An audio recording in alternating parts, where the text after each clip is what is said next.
Good evening, and I opened the shir. Tonight I am giving the shir for Shavuos on Monday night, which means yesterday, Motzoi Shabbos, and Sunday was Rosh Chodesh. Today is the Yom HaMiyuchos, because the first 12 days of Sivan, the first day of the month is Rosh Chodesh.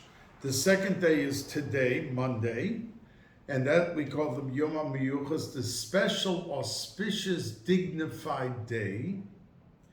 Then the next 3 days, starting tonight, is the Shloshes Yemei HaGabbai. Now, Pidin, tomorrow morning with Miktzas Hayom Kekula, you could begin taking a haircut. For those who kept the second cycle, began with Rosh Chodesh and so on and so forth. And then we have 2 days Shavuos, and then we have the 7 days that a person who did not bring a korban chagiga on Yom Tiv had 7 days that they could still, in the Bais Hamikdash, bring that korban chagiga. So the first 12 days of Sivan there's no tachnun, and they're all very special. Now, if you saw, let's say, the Vilna Gaon walking into a room, and there were 3 people, the Vilna Gaon, on the right was the Balatanya, and they did live at the same time, and in the middle there was a man that you didn't know who it was. But if he's in the middle, to his left is the Vilna Gaon, and to the right is the Balatanya, you would assume that this must be some very big special tzaddik. So that's how they refer to the Yom HaMiyuchos, the day today, because it has no special individual item that distinguishes it in and of itself. But since it finds itself surrounded around all these tremendous days of Shlosh Yemei HaGabbai, therefore it's called Yom HaMiyuchos by Chazal, the special day that it was encompassed and surrounded by all these special days. Now that it's night and we're already into Yom Shlishi, which is Tuesday, the first day of Shloshes Yemei HaGabbai, I want you to remember, as the Bnei Yissaschar brings from the Arizal, that Moshe Rabbeinu was not happy with Rosh Hashanah Yom Kippur to end the whole cycle of what the Yidden will have for the year. And he wanted an extra day. Now, according to simple pshat, when HaKadosh Baruch Hu said to Moshe Rabbeinu, tell Klal Yisrael that they should prepare themselves for Kabbalas HaTorah, Erev Yontif, and the day before that, Hayom U'Mocher, 2 days. And Moshe Rabbeinu, says the Gemara, Hoisif Yom Echad Midaito, he added on a 3rd day on his own, that the Yidden should be preparing and it should have a different elevation. And he did it midaito. Hashem only told him 2 days, and he did 3 days with Klal Yisrael. That's the simple meaning, and it's about Shavuos and the 3 days before Shavuos. But the Arizal says, while he was doing that, he also effectively instituted that on Yom Kippur, the chasimus of those papers would not be sent off. And he wanted an extra day, Hoshana Rabbah. And that's the Hoisif Yom Echad Midaito. And that began, this was the day that he added, because the next day, Wednesday and Thursday of this week, Thursday, which is Erev Yontif, and don't forget an Erev Tavshilin, because it goes into Shabbos, you have to have an Erev Tavshilin.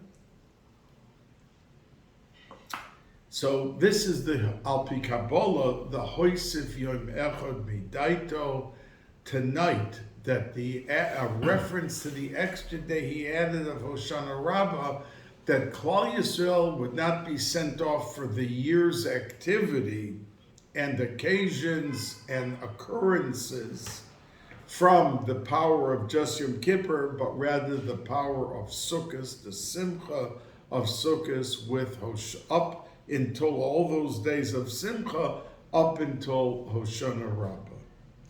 Now, we know that Yom Kippur and Shavuos, because Shavuos Minat Torah is only one day. In other words, if you go to Eretz Yisrael, you will have only one day of Shavuos.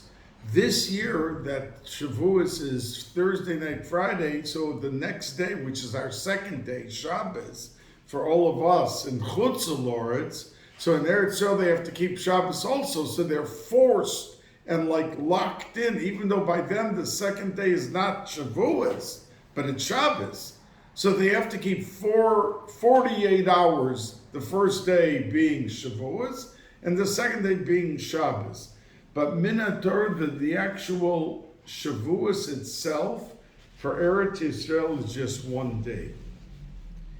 And it's compared in Sfarim to Yom Kippur, because Yom Kippur is Yovel. If you remember, I mentioned to you on occasion that the Shloach HaKadosh told his Talmidim that Yom Kippur is bigger than Shabbos. Shabbos is Shemitah, and Yom Kippur is Yovel.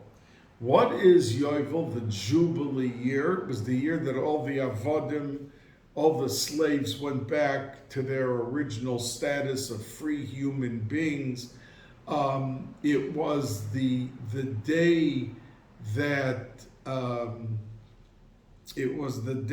all of the houses and land that were sold, whatever, it was only up until Yovel, land had to return to the original Shevet, the tribe that was given under its umbrella, that piece of land, and it had to be returned. But it's the 50th because it's compared to Yovel.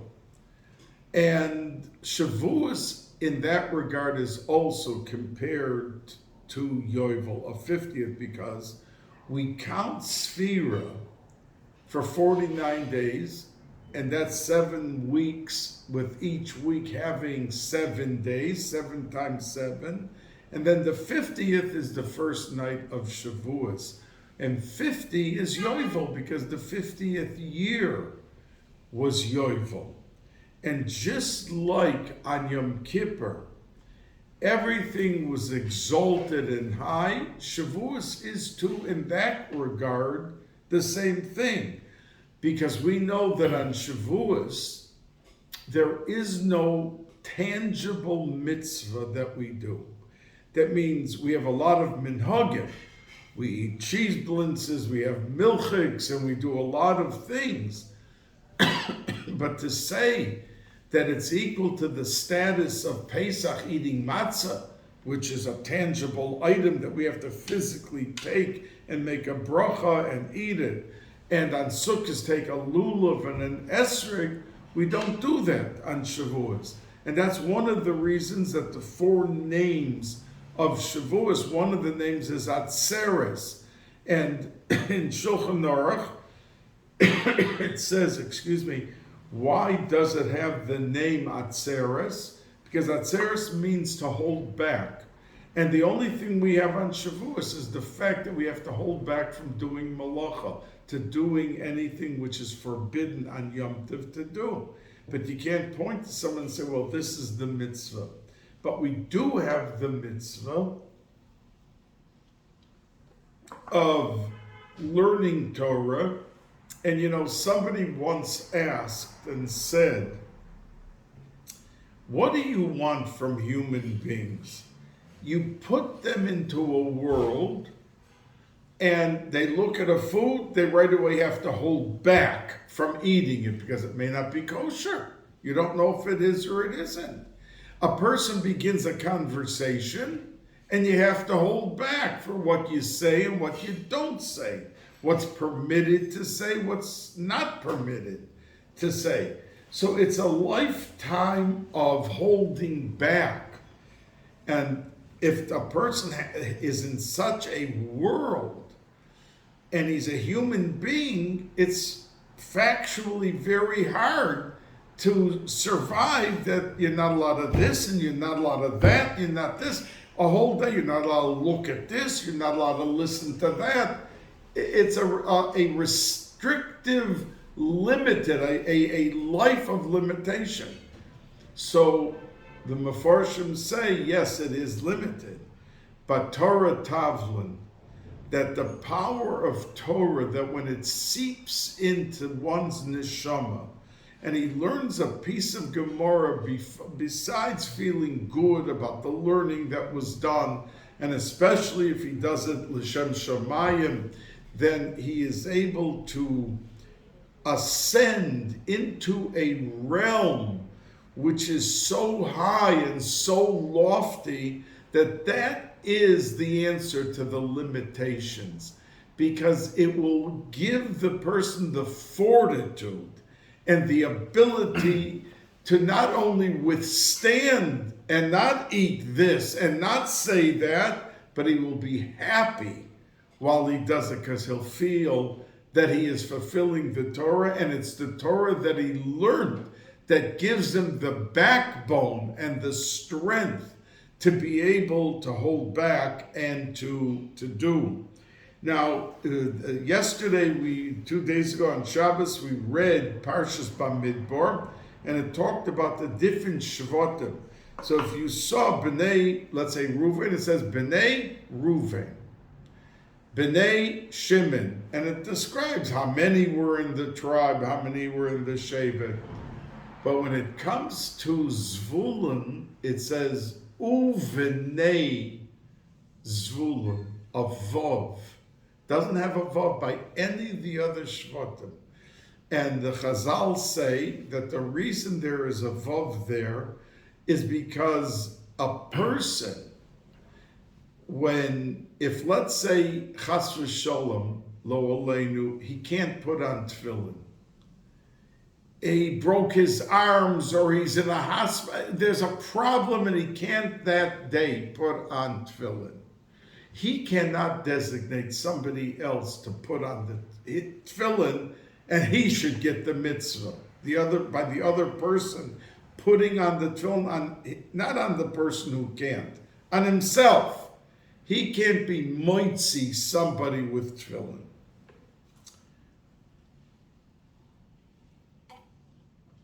And with many mitzvahs, this is the case. You have to take the lulav and esrog and shake it. You can't have somebody else shaking it. And, okay, you're doing it for me. But by Torah, when somebody else learned for you, and you, let's say like God and Zvulun and Yisachar. Yisachar learned the Torah, and he had the same schus as his brother Yisachar, Zvulun, who supported and allowed and gave him the time, the ability, and everything to continue just learning. He shared the place, and Rabbi Yaakov Kamenetsky, Zichrono Livrocha, once asked the question that how could it be, we know that a person is allowed into a heichel, to a level in Shemayim after he's nifter, after 120 years, he goes up according to how much he learned and what he knows. So what does Zvulun do? He goes up to the realm of Yisachar. He's with him in the same level.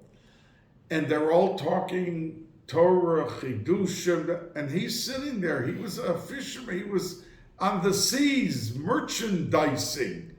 So what is he supposed to do sitting up there? So the Rosh Yeshiva said and brought a raya to it that when a person is in his mother's womb, he learns the whole Torah. The second he's born, the Malach comes and gives him a tap, and he forgets everything, and now he has to learn it on his own. If he supported Torah in Olam Hazeh, and he goes up to a high, lofty place in Shemayim, the Torah comes back to him that was once part and parcel in him, and part of him that was taken away from him by the Malach.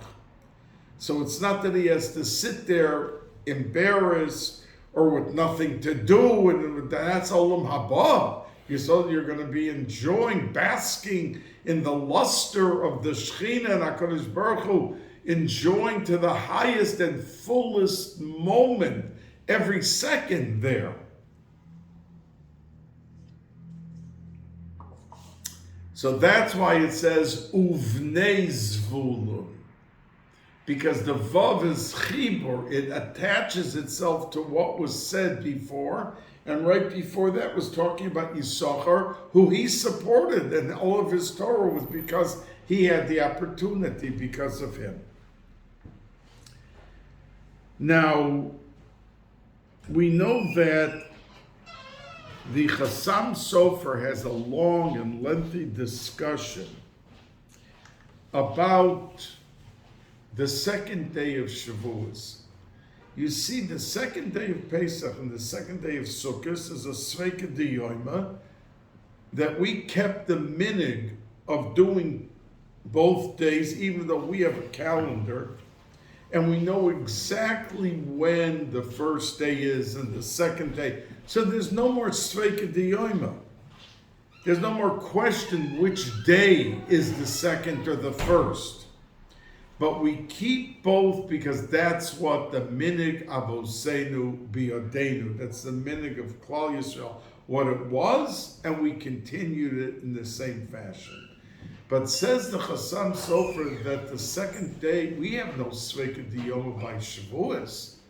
You count 50 days from when you started the Omer, and the 50th day is Shavuos. We don't need the Rosh Chodesh to tell us when Shavuos comes up. So why do we keep a second day? So the Chassam Sofer elaborates and says that it really is very similar to the 2 days of Rosh Hashanah, which is called a Yom Arichta, which means Lagabi Levayas and other things. It has a different level, according to the Chassam Sofer, of what you could on the second day do or not do. Someone dies on the first day of Rosh Hashanah in most kehilas, not all, but most kehilas, they do the burial on the second day. They don't wait till after Rosh Hashanah. It's a bizoyon of the nifter not to be buried for 3 days. So the Chassam Sofer held that the second day of Shavuos is so special that it has a different outlook as to how you treat it legabi halacha. And with that, he says, is the reason that there is no chol hamoed on Shavuos. In other words, we have shalosh regolim, 3 regolim. And every regel, Pesach and Sukkot, has intermediate days, chol hamoed.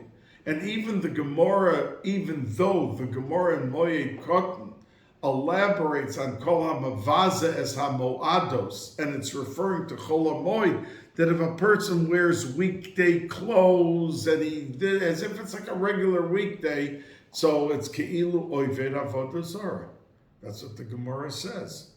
So, in other words, a person has to realize, yes, you can talk on a phone, yes, you can ride in a car, but this is part of Yom Tif, and you have to be mechabered accordingly. And tzaddikim made sudas just like they did on Yom Tif.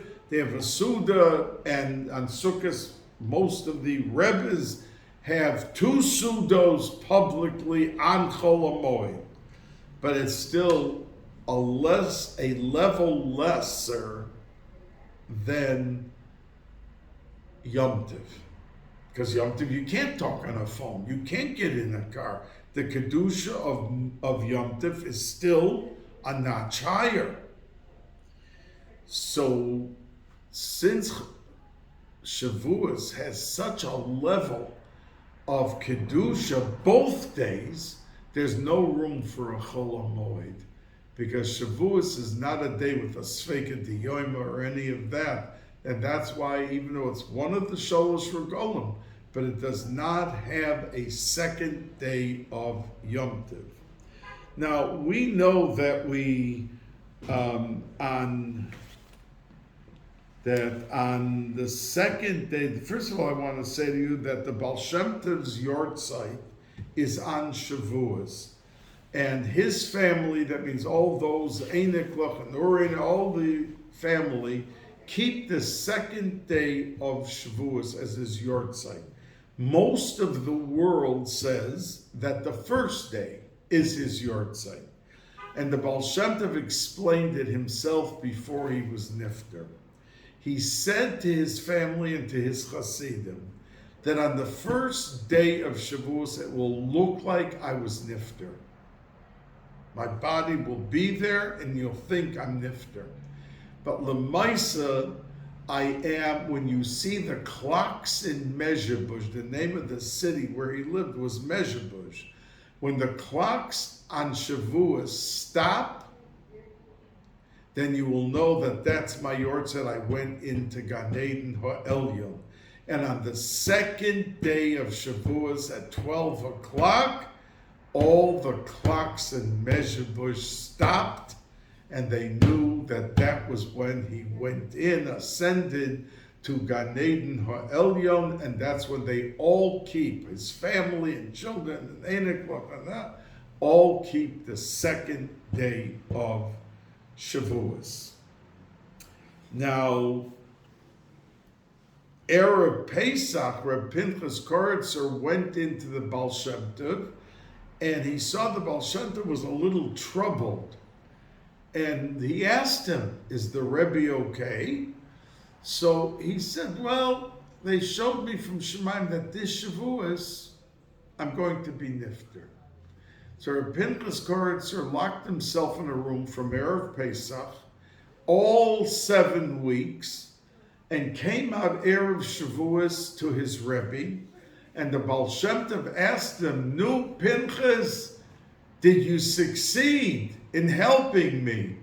Because a lot of times, Ein Chovish Mater Atzmo Bais Yaakov, a person cannot take himself out. Even tzaddikim, the Satmar Rebbe Zecher Tzaddik L'Rocha, who had no children, used to be on Yom Kippur before Kol Neder, asked the tzibur to daven for him. He should have a child. So he caused so many others to have children. Why didn't he just do it for himself? Because the rule is that you can free somebody else from jail, from prison, but you can't free yourself. In other words, meaning you can't do these type of things for yourself. You need the tzibur to daven, or a big tzaddik to daven for you. So he asked Reb Pinchas Koritzer, Nu Pinchas, were you matzliach to help me? And he said, I hope so. I think so. And the Baal Shem Tov then asked him, these 7 weeks, did you go to mikveh? And he said, no, I was locked in the room and I didn't go out. He said, then they fooled you from heaven. Mahotach opgenart min hashamayim. Because without mikveh, which is not a mitzvah, but it can rise a person to the loftiest and most glorious, outstanding levels of kedusha, tahara, and sidkus. So he was nifter. He was born 1698, and he was nifter 1760. He only lived 62 years, the Baal Shem Tov. But we have many in our history, like the Ramah, like Reb Aaron Karliner, like the Arizal, Reb Nachman Breslever. None of them lived to reach 40. They were all nifter before age 40, because they finished in Olam Hazeh what they had to do. And most tzaddikim are very happy to get back to their mother country, to Olam Haba, where they're comfortable as long as they have a mission, or as long as they have something they still have to do. They live, they continue. But there were many who were nifter before that, not because they were Rishoyim chas v'sholom, or they were nifter before 60 because chas v'sholom that they had a chi of chorus, but they lived to a young age because they were complete tahirim and kedoshim, and they all had Ruach HaKodesh plus, It says that the Anochi Hashem Elokecha that is said on every Shavuos night right before dawn, that tzaddikim like the Baal Shem Tov, who had not only Ruach HaKodesh but Baskol, which is a higher level, heard the Anochi Hashem Elokecha, because our Yomim Tovim are not commemoration dates that we relive, because in Shamayim, the hashpah and the shefa that was given to the original Yetzias Mitzrayim, Leil Pesach, Har Sinai, the night of Shavuos, all these dates, Yom Kippur, that we had Slicha, Mechila, it's not that it happened and we're celebrating or commemorating. It happened and it became etched into the essence of time, that day forever will remain a day of Slicha, Mechila, Kapara, or on Yom Tov, that whatever happened, like Har Sinai, that we got the Torah, that it's being called out again. And that's the reason that a person who didn't learn enough or doesn't know enough should never give up, even if he's 90 years old. Because there's a new Shavuos every year. It's like a starting point. And a person could restart his motor, his neshama, and delve into Torah like Rabbi Akiva did when he turned 40 years old. He didn't know what was happening. He saw the dripping on a stone, and he said that there's a hole from the thousands of years of dripping on that stone from that mountain.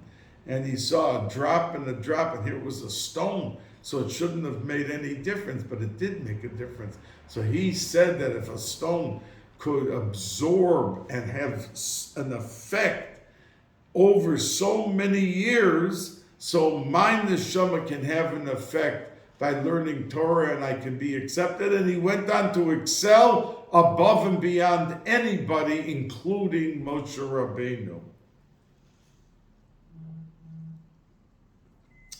Now Chazal say that when Moshe Rabbeinu went up to get the Torah, the Malachim said, "What? You're going to give it to the Klal Yisrael, to the people?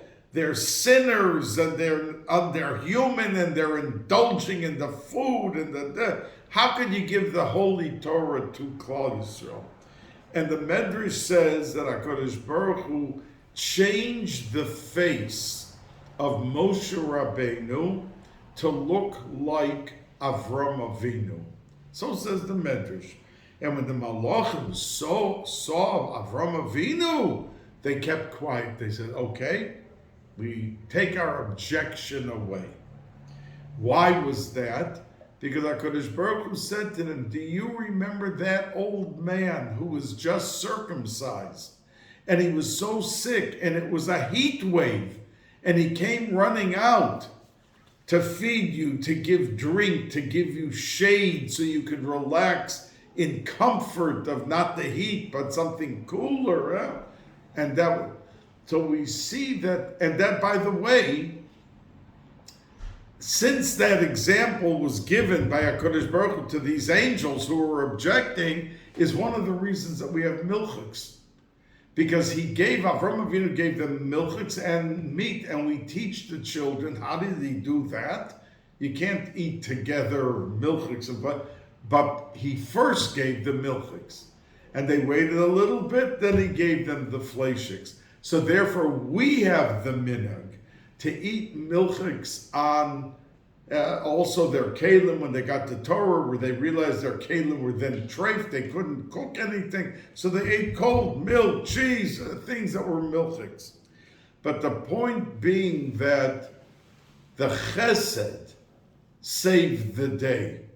The chesed that we keep talking about, that a person should engage in giving to another yid, to eat, to sleep, to do whatever we can to help the other yid, that is what saved the day, and how the Malachim who ganged up as an army to oppose the giving of the Torah to Yidden here, Lamata, changed the face of Moshe Rabbeinu to Avram Avinu, and Avram Avinu was not as great. It says, "Lo kam b'Yisrael kamosha," and he was Ish Moshe Anav Miod Mikol Adam Asher Al Paneo Adam. He was the biggest Moshe Rabbeinu in many respects.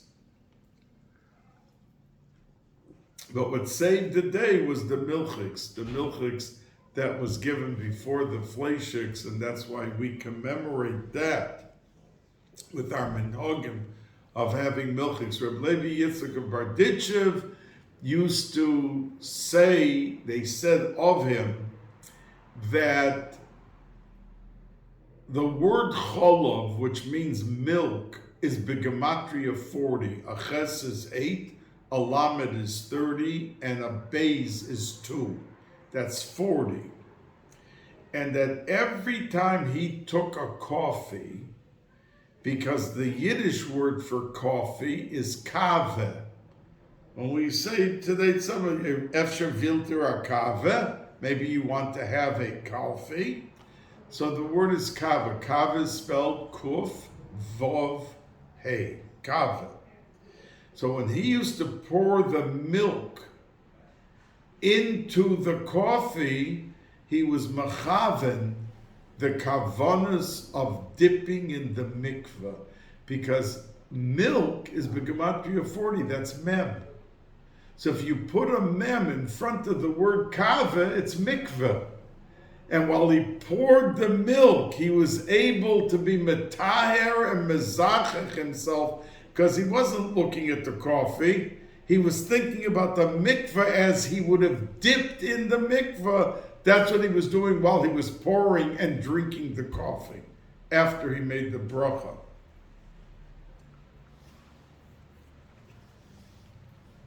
Now we know from the Yerushalmi and Chagiga that David HaMelech also was nifter on Shavuos. And that's the reason we lane Rus. And on Shavuos, on the second day, because Rus was the great-great-great-grandmother of David HaMelech, and Melech HaMashiach comes out from David Malka Mashiach. So,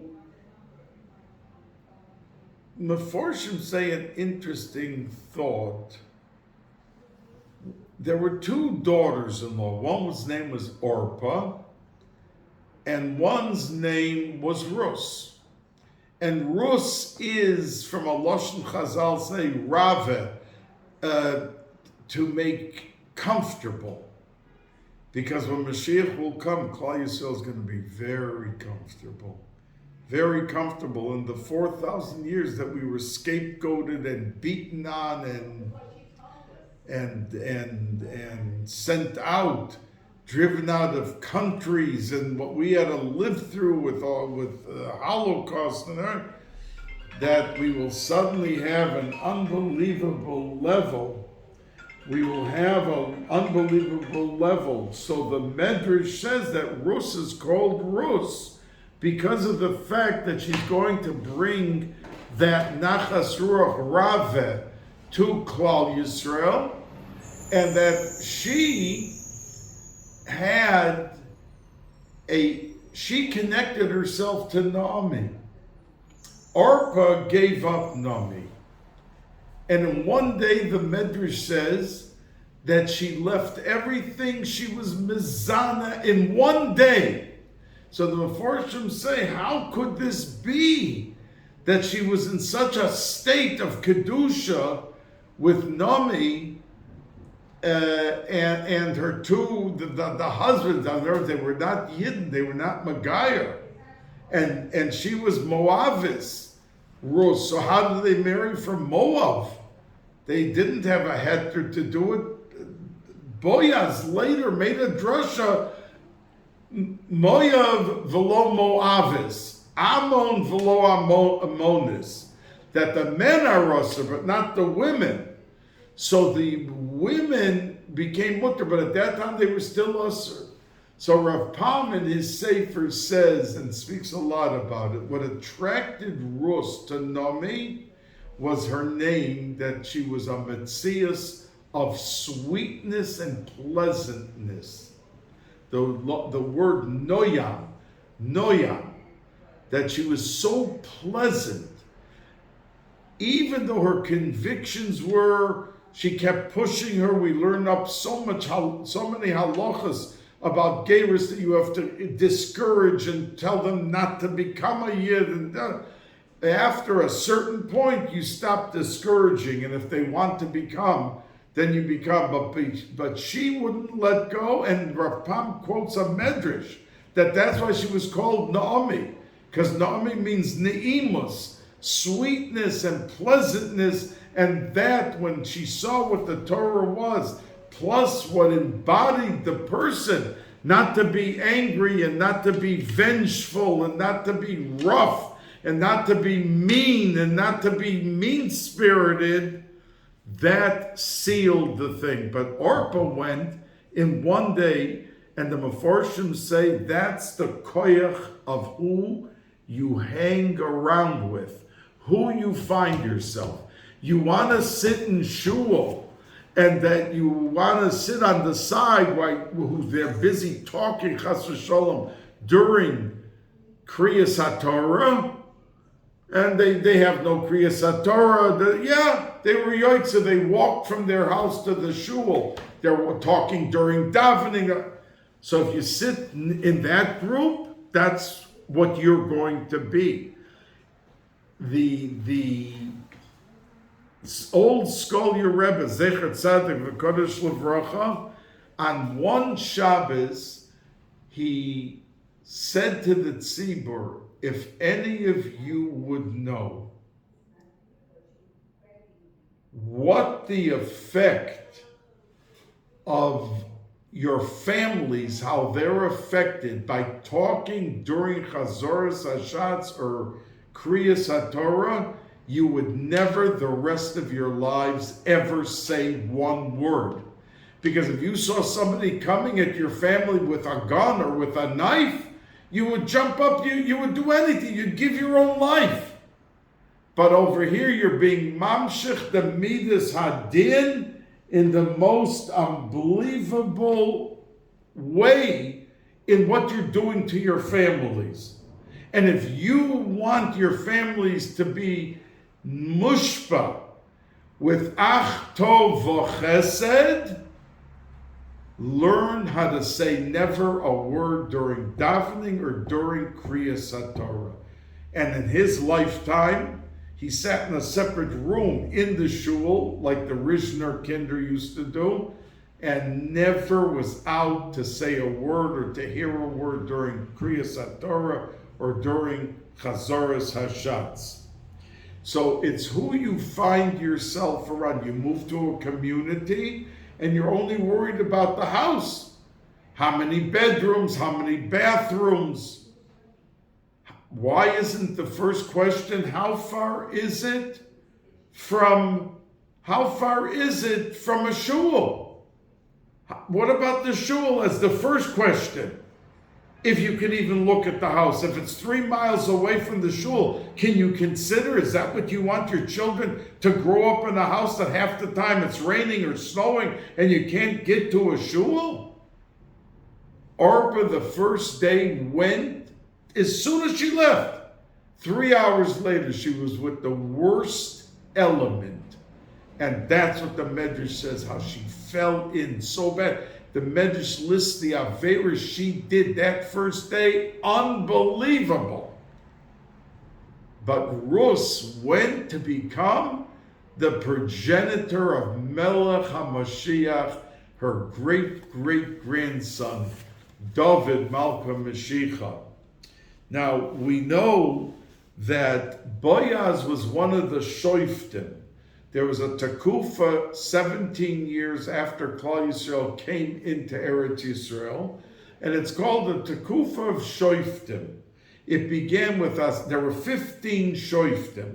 Asniel ben Kenaz was the first, Ehud ben Gerer was the second, Shamgar ben Anos the third, and the last one, the 15th, was Shmuel Hanavi. And that was the end of the Tekufa. Then came in the Tekufa of Malachim, that Shaul HaMelech lived at the same time as Shmuel Hanavi, who was a Navi and a Shofet. And David became, after Shaul, for 40 years, was the Melech Yisrael. He was 30 when he became Melech, and he lived to 70. And then his son, who was just 12 years old, Shlomo Melech, became the Melech Yisrael for 40 years and was Nifter at age 52. Now, we know that Boaz was one of the 15 Shoftim, and he lived at the same time that Manoach lived. And Manoach was the father of Shimshon HaGibor. And as the Chazal lists that the world was created because of 8 people, that it was kedai to have a world, that Manoach is one of the people. Because there's a difference in Chazal if Manoach was the Godel Hador or he was an Amor. It's because the Pasuk says he went after his wife. You're supposed to go first and the wife is supposed to go after you. And he allowed his wife to go in front of him. So that opinion held he was an Amoritz.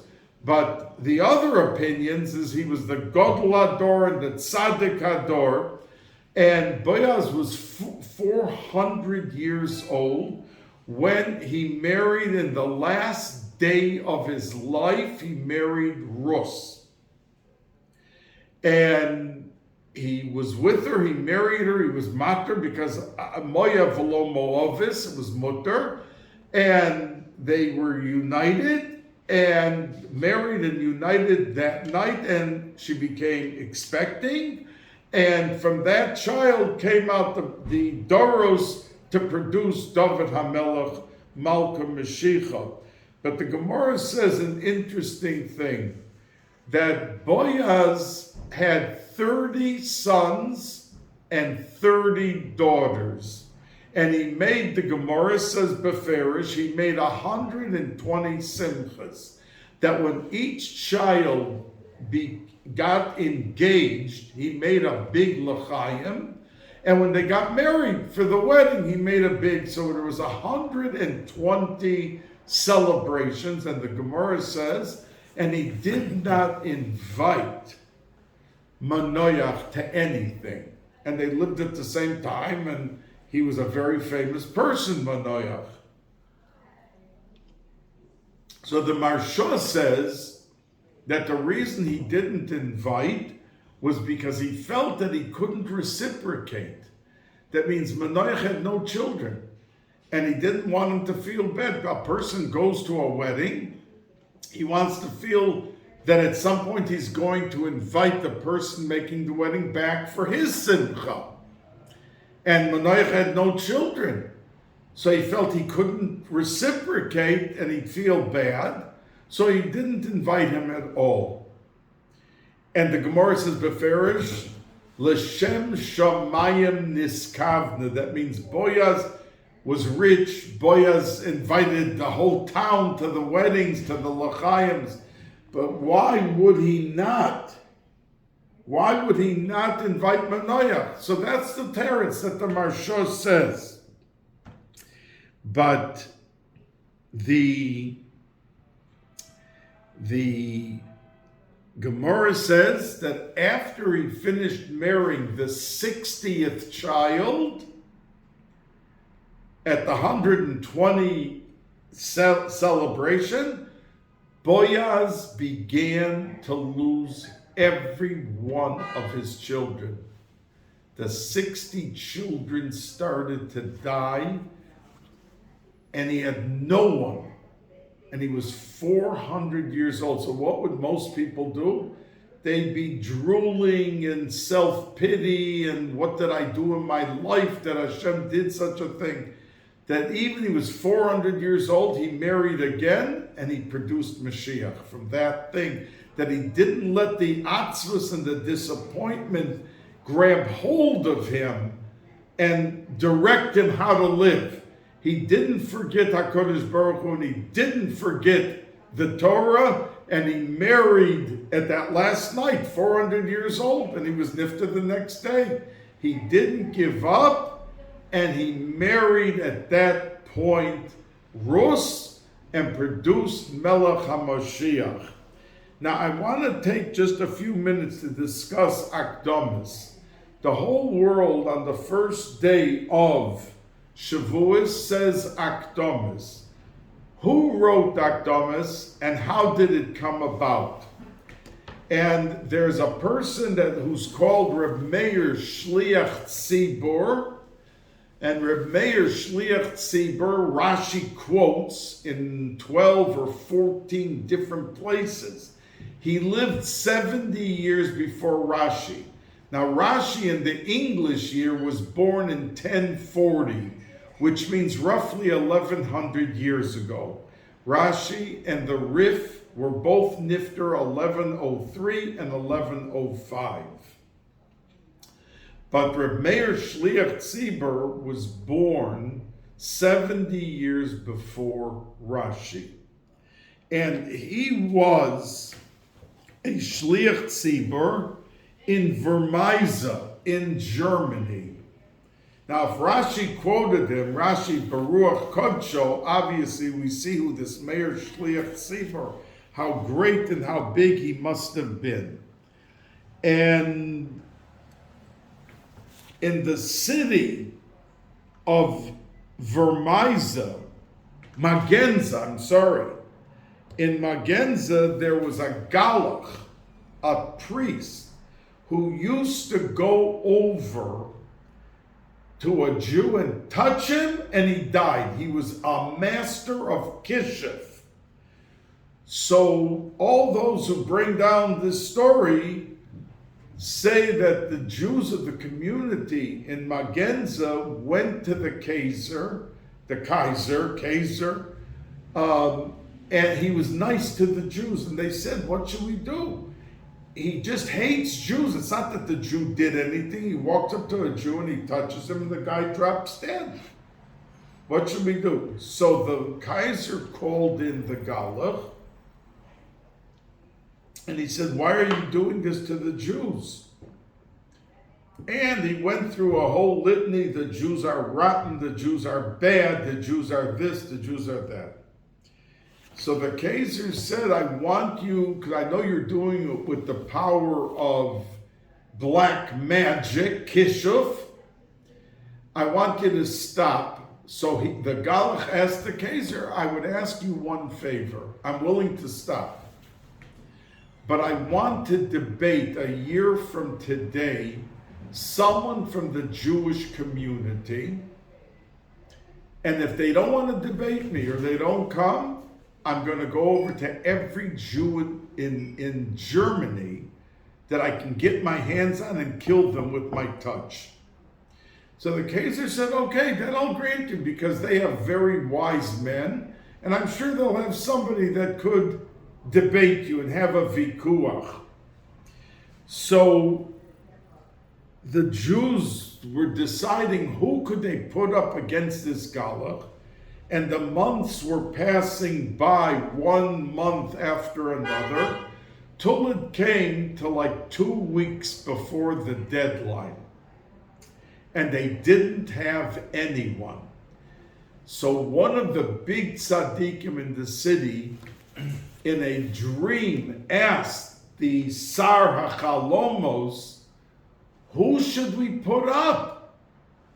So he answered him and said, you have to send Reb Meir Shliach Tzibur across the Sambatyon, and that's the river on the other side where the Aseres Hashvotim is, and over there he's going to find someone. Now the rule was, and it's brought down in a few places, that the river, the Sambatyon, used to throw out stones a whole week. And when they threw out the stones, anyone that tried to come was killed immediately. But on Shabbos, there were no stone throwing. And on the other side of the Sambatyon, the Aseres HaShvatim conducted themselves like there was a Bais HaMikdash. They had a Sanhedrin. If someone did a certain Aveira that was Chayav Misa, they killed him. That's what was going on the other side of the Sambatyon.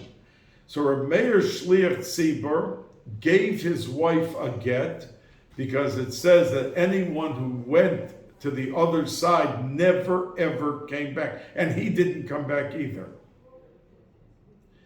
And he took two other people with him. In one place where this story is broad, it says he took 3 people with him, but commonly it is that he took 2 people with him, and it says they had to go down valleys and they had to swim over lakes and rivers until they got to this Sambatyon, this pool of water, and they saw the stones coming, but it was Erev Shabbos. So Shabbos, it doesn't throw out stones.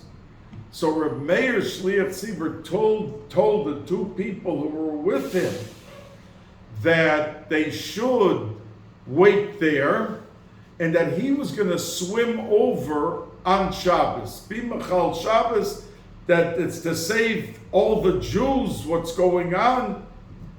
And the Malach had told him, the Malach Halomos, that the man's name inside the Aseres HaShvatim is Don.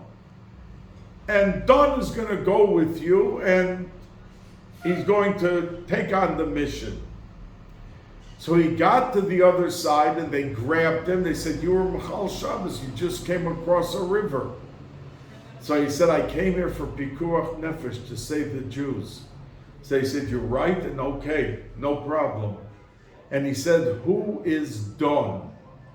And they showed him an old, frail man. He said, this guy's going to take on the Galach? They said, this is the man that's going to take on the Galach.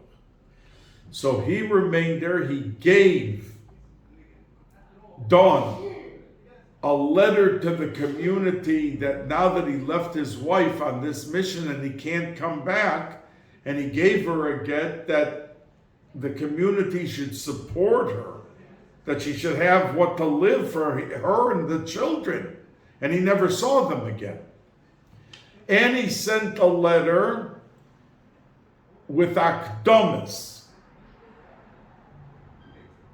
And we know that Akdamas tzaddikim were made who had Ruach HaKodesh and Basko, which is higher than Ruach HaKodesh, that it was Kodesh Kadoshim, and it's the only thing that we read, that we take out a Sefer Torah and call the Kohen, and then we read with the Sefer Torah on the Bima. When we learn Shir HaShirim or Koheles or Rus, we don't take out a Sefer Torah. We learn it, and then we take out the Sefer Torah.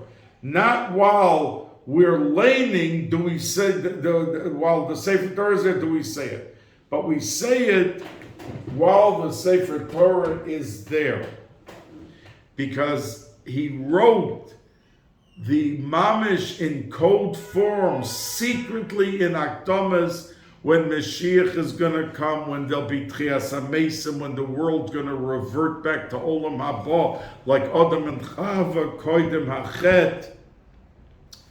So, and it was always treated like Kodesh Kadoshim.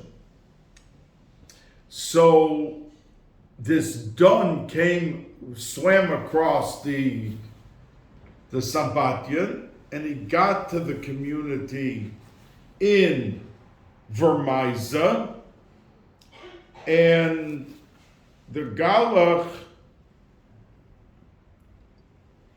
said, okay, let's see what you can do. And the Galach produced, the Sfarim bring, it was a 30 amas beam of fire, burning hot.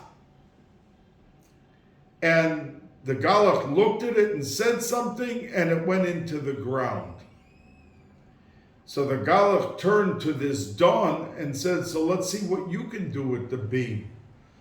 And he said, I'm going to have the beam come back out from under the seat of the Kaiser, who was sitting there in this stadium watching this whole thing, and it came right out. So then the Galach produced 2 gigantic stones, gigantic, in the air, and he reduced it to dust. In the middle of the air, it suddenly like shattered completely. And he asked this Don, what can you do? So Don reproduced the two stones in the air, and they were in the air. And you had there the burning beam. So then the Galach said, there's a tree that was a tree maybe 1,000 years old, thick like the size of a house. And the Galach said, before he'll do anything with the tree, he wants Don to do something with the tree. And Don walked over, and with one finger, all that bring the seeper, he bent the tree with one finger all the way down. So then Don asked the Galach, now let's see if you can sit on the tree. And he said, yeah, no problem, I could sit there. He sat on the tree, and the tree flung with the Galach into the burning beam, and the two stones came and crushed him to death, and that was the end of the story. So I just want to encourage you in the chashivas of the Akdamis, which is Kodesh Kadoshim, and we know, like I said to you earlier, that it's compared Shavuos to Yom Kippur, Chamishim, it's Yovel, Yom Kippur, and Yovel is 50 years, and now Shavuos is after 50 days, and we don't count 50 days, even though the Pasuk says Tisperu Chamishim Yom. The Pasuk says Tisper, we don't count Hayom Chamishim Yom, we count the 49th day, and that's the last day of Sfira. We don't count the 50th day, because 50 already is Lamala Min HaTeva. There's only 7 days in the week, and 7 times 7 is 49. But you can't count which is Dibur when it's an Olam Haba. So how can we count Chamishim, which is Keneged Yovel, and that everything happens with it? So you see from some of the few different Torah that I said to you now, about Shavuos and its koyach and its hashpah and the shefa that it's Torah that is mogeinu matzel. The only other thing that it says it has that koyach is tzedakah. That it's not at the level as the Torah is the vav of the Shem Havaya. And tzedakah, says the Bnei Yissaschar from the Arizal, that it's all the mitzvahs are the last hay in the Shem Havaya, but the Kriyu Ksiv for tzedakah between the Hey and the Vav is tzedakah. So the Eibusha Zal helfen that Klal Yisrael should take all of the koyach of Shavuos, because the Arizal says that there's twice in the year that there's Midas Hadin. Chodesh Teves up until Chamisha Asar, it's 6 weeks, Chamisha Asar Bishvat, and then we go into a Tekufa that ushers in Adar Purim, Nisan Pesach, Iyar Pesach Sheni, and then Shavuos Sivan. But then, says the Arizal, never Tammuz and Av go back to Din. That's how the Churban Abayis happened twice, and every bad thing happened to Klal Yisrael. The Meraglim, everything came out in those 6 weeks.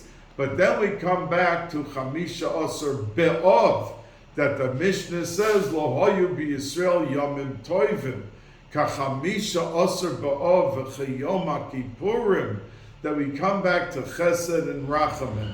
So this is the month that brings us the Hashpah to survive everything between now and then, and the Eibush is a helfen that Chaga Shavuos Haba Aleinu L'Toiva should seep into every neshama and every heart, and the moyach of each and every yid to be able to fully gain the benefits of the Birkas Moyadecha, when we say V'asiyenu Hashem Elokeinu as Birkas Moyadecha, that we should be able to realize it and see it in our daily lives. A beautiful Freilichen Yom Tiv.